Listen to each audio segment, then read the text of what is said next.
O Moacir, Azevedo, Guedes, foi o nosso primeiro congresso que nós... Não, esse foi o segundo. Não, estou dizendo, o primeiro congresso que nós éramos direção. Ah, tá. Essa foi a gestão de 94 a 96. 96 foi quando... Aqui eu já era liberado, eu era de formação sindical, lembra? Tu e a Valsicléia, né? É. A Valsicléia era a coordenadora geral. Que é o Congresso de Criação da CUT Metropolitana.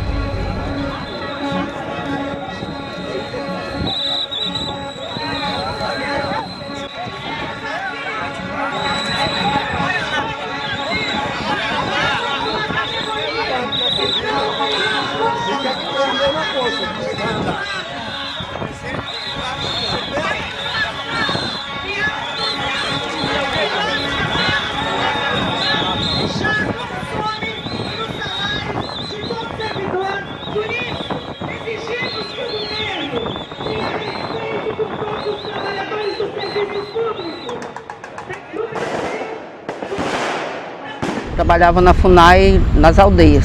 Depois eu vim para a capital, pedi licença e vencimento, não foi concedida, portanto eu pedi demissão. Mas a gente sentia a necessidade de lutar porque a gente era muito explorado, o salário muito baixo, a situação muito difícil, principalmente para quem trabalhava nas aldeias. A gente estava vindo de uma ditadura militar. Então durante a ditadura militar era proibido o servidor público se sindicalizar. Havia algumas associações que faziam o papel de sindicato, de organizar os servidores públicos para lutar por direitos. Mas eram poucas aquelas que conseguiam, na verdade, levar à frente a luta. Nós também tentamos fundar uma associação com caráter recreativo, mas já passava pela minha cabeça à época a possibilidade também de começar a levar alguns elementos de discussão sobre essa possibilidade de reajuste salarial, mais direitos e tudo mais. Mas os trabalhadores, evidentemente, vendo as convulsões sociais acontecerem no mundo e o Brasil não estava fora dessa perspectiva, por isso o processo de redemocratização, a luta pelo fim da ditadura militar, foi importante para que os servidores públicos federais no Brasil pudessem ter a compreensão de que era necessário ter organização sindical. Em 88 teve a Constituinte, que fez uma nova Constituição, e nessa Constituição de 88, o servidor público foi autorizado, né, a se filiar. Foi permitido, então, a partir de 88, a criação de sindicato de servidores públicos federais. A grande maioria de sindicatos de servidores públicos federais, da forma como ele é o nosso, que é o sindicato geral, que congrega servidores públicos de todos os órgãos públicos federais, foram criados, na sua grande maioria, em 90. Né? Então, o nosso foi nesse contexto.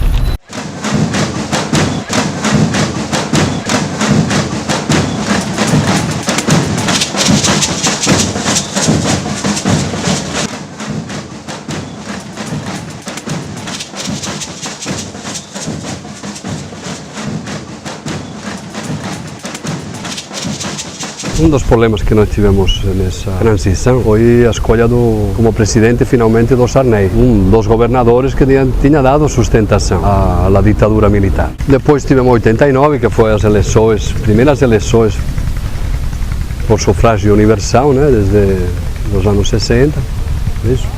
Foi 89, e que deu a vitória do Collor, né, que vocês também lembrarão todos os problemas que deu essa presidência.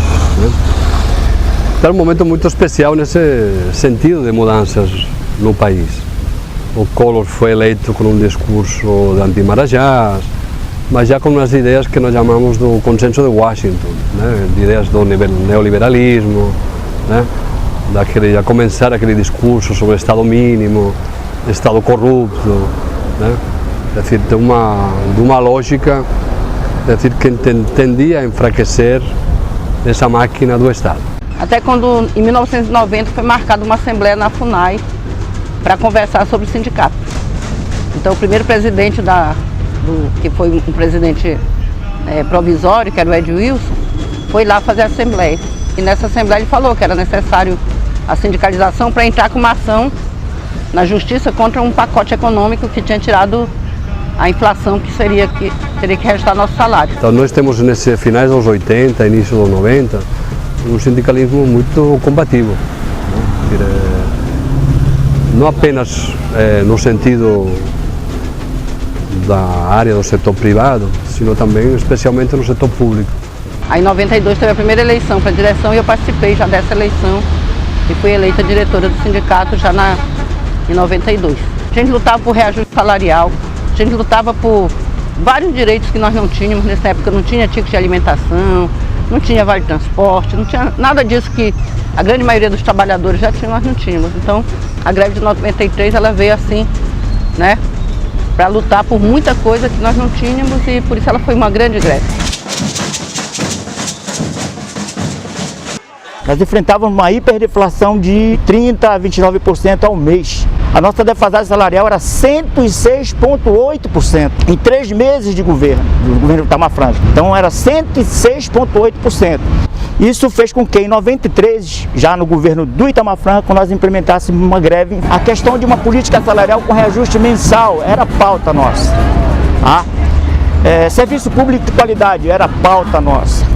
Equiparação salarial, ou seja, isonomia salarial entre os 3 poderes, judiciário, legislativo e poder executivo, também era pauta nossa e era pauta única dos servidores federais. Por isso que a greve era geral. Aqui em Belém a gente teve a possibilidade de ter mais de 90% dos órgãos da administração pública federal em greve, incluindo IBAMA, INCRA, Fundação Nacional de Saúde, Ministério da Agricultura, Ministério do Trabalho, Universidade e o setor da Previdência Social.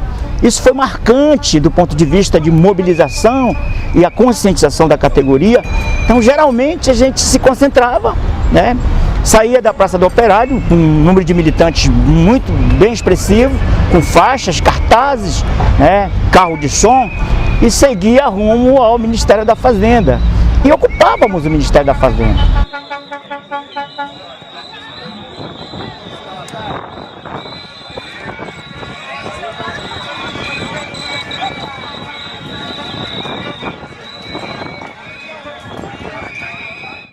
Eu só vim ter uma participação mais efetiva dentro do sindicato depois que eu me aposentei, em 1995. E conseguimos agrupar um conjunto de aposentados, não com encargos dentro da entidade, mas para ajudar a direção a encaminhar as demandas dos aposentados na época, Veja bem, porque antes do surgimento do sindicato nós não tínhamos nenhum instrumento de luta dos servidores públicos que pudesse contrapor as políticas governamentais. Bom, eu vou ser mais direto em relação ao governo Lula, Nós, servidores públicos federais, e aposentados e pensionistas, e a grande maioria dos trabalhadores, para nós o governo Lula foi a maior decepção que nós tivemos. E achamos que foi cometido neste país um estelionato eleitoral, porque Lula lutava com nós, com a gente, contra os projetos que estavam sendo implementados por Fernando Henrique Cardoso. Então nós tínhamos, assim, a esperança de que o Lula, ao ser eleito, iria implementar políticas que pudesse responder os anseios da classe trabalhadora naquele momento e principalmente sepultar de vez os projetos que Fernando Henrique tentava passar no Congresso Nacional e que não conseguiu passar pela grande luta que se tinha na época da CUT e do PT junto com a classe trabalhadora contra esses projetos.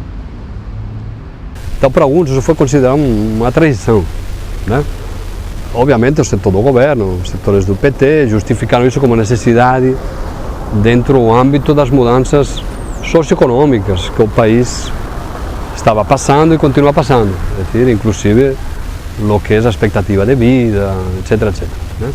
Um dos problemas que tivemos no âmbito geral, os servidores e as pessoas da esquerda, no geral, foi um impacto muito forte o projeto da reforma da Previdência. E isso mexeu com o setor privado, mas mexeu muito no setor público. Fernando Henrique Cardoso tentou passar essa reforma da Previdência por 4 vezes no Congresso Nacional. Não conseguiu passar essa reforma, ela foi arquivada, porque depois de quatro vezes não se coloca mais em pauta, né? Tinha esse regimento. Então, quando Lula chegou lá ao poder, a primeira coisa que ele fez foi colocar embaixo do braço esta reforma de Previdência e foi pessoalmente entregar no Congresso Nacional para ser votado, né?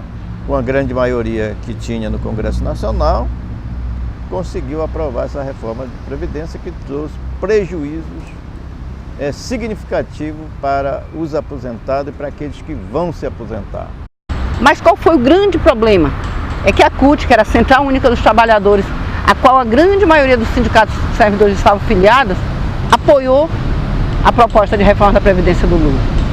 Nós passamos um ano aí discutindo, distribuímos revista para todos os filiados do sindicato, para que lessem, analisassem as propostas, porque tinha lá texto da CUT Nacional, tinha texto da CUT Estadual, tinha texto nosso, tinha do PCdoB, tinha do PSTU, tinha todos os setores que compunham a CUT.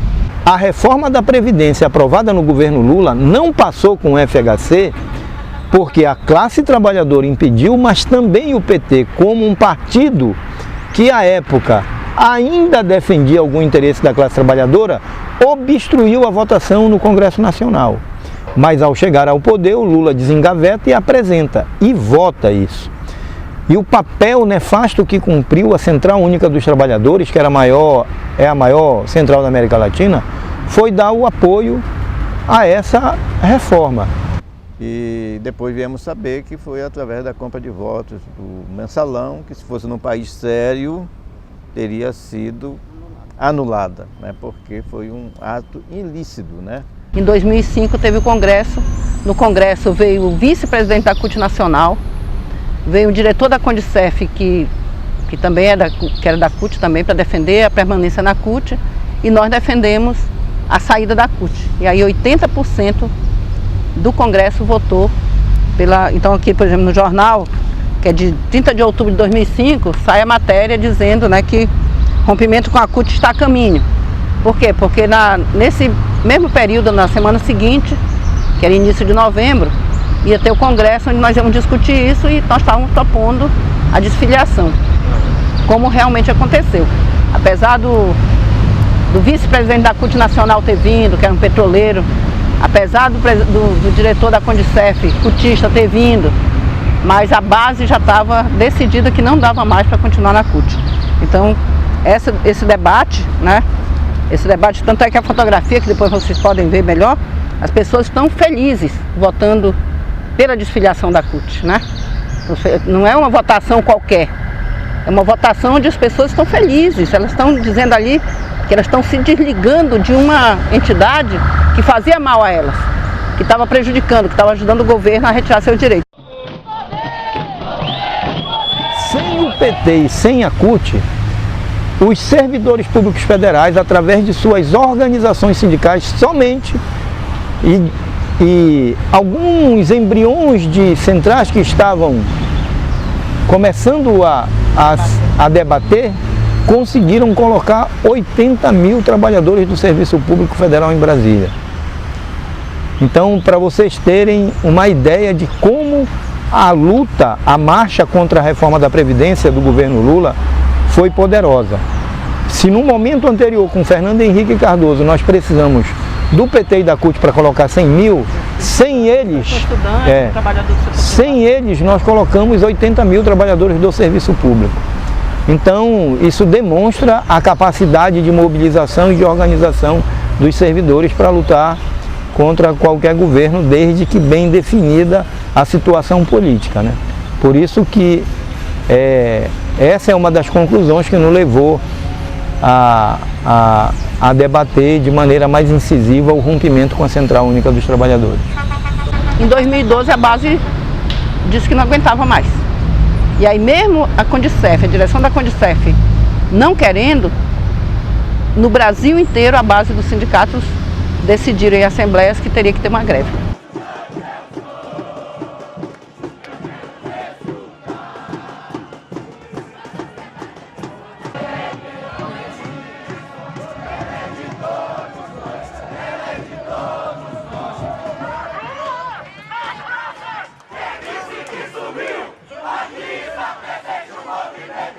estudantil, nas ruas, nas praças, quem disse que sumiu? Aqui está presente o movimento estudantil. A situação estava tão precária, tão assim, que os estudantes entenderam que era uma necessidade a gente estar lutando, entendeu? Que era melhor a gente ficar 1, 2 meses sem aula do que ter uma formação sem qualidade. A gente sentiu isso na pele, né? Nos problemas da biblioteca, da estrutura da universidade. O Reúne também trouxe vários problemas, porque aumentou o número de vagas na universidade, mas a gente não refletia em qualidade, né? Então a gente sentiu isso. Então, em 2012 assim, foi um acúmulo de vários problemas que a gente via e que estourou, né, em 2012. Foi formado um comando de greve dos professores, né, e em seguida também, como os estudantes entraram em greve, foi formado também um comando de greve estudantil. Para mim, o movimento estudantil era muito restrito ao estudante, muito restrito a pedir só as nossas pautas, né, só as nossas pautas estudantis. Com o tempo, a gente vai entendendo que é uma única luta, que a gente precisa estar unificado com os professores, com os servidores, com todo mundo, né? Quando a gente é estudante, assim, a gente fica pouco tempo, né, na universidade, então é mais difícil.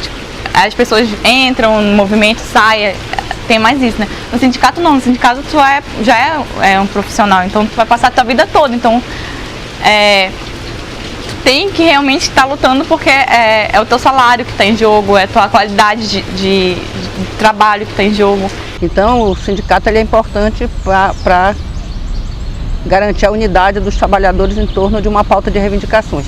Mas não apenas reivindicações próprias da sua categoria, mas da luta mais geral dos trabalhadores também. Tanto é que o nosso sindicato ele faz parte de diversas outras atividades que não aquela específica da nossa luta cotidiana. Ela faz parte do Comitê Xingu Vivo, que luta contra essas hidrelétricas que estão sendo implementadas e implantadas no Rio da Amazônia, destruindo os rios, destruindo as florestas e também tirando o direito dos moradores ribeirinhos, né, dos pescadores. Fazemos parte do núcleo da Auditoria Cidadã da Dívida, que é contra o pagamento da dívida por auditoria. Fazemos parte do Fórum Estadual de Lutas, que participa contra o aumento de passagem de ônibus, contra o aumento da taxa de energia elétrica, pela reforma agrária. Quer dizer, nós fazemos parte também das lutas mais gerais dos trabalhadores. O sindicato ele é importante por unificar os trabalhadores para a sua luta, que não é apenas a luta da categoria que o sindicato defende, mas a luta mais geral. Então o sindicato ele serve fundamentalmente para isso, para organizar, para politizar, para educar, para formar, para preparar a base, para poder ela ter um aprendizado de como melhor lutar contra o seu algoz, seja ele um patrão da iniciativa privada, seja ele o patrão governo, que é o nosso caso. Mas o sindicato ele não se resume só na direção, né? O sindicato somos todos aqueles que são filiados à entidade sindical e que nós só vamos ter força se nós estivermos unidos. E eu espero que esse sindicato tenha mais 25 anos de luta pela frente para a gente derrotar a política de ajuste do governo federal. Esse é o nosso papel, essa é a nossa tarefa.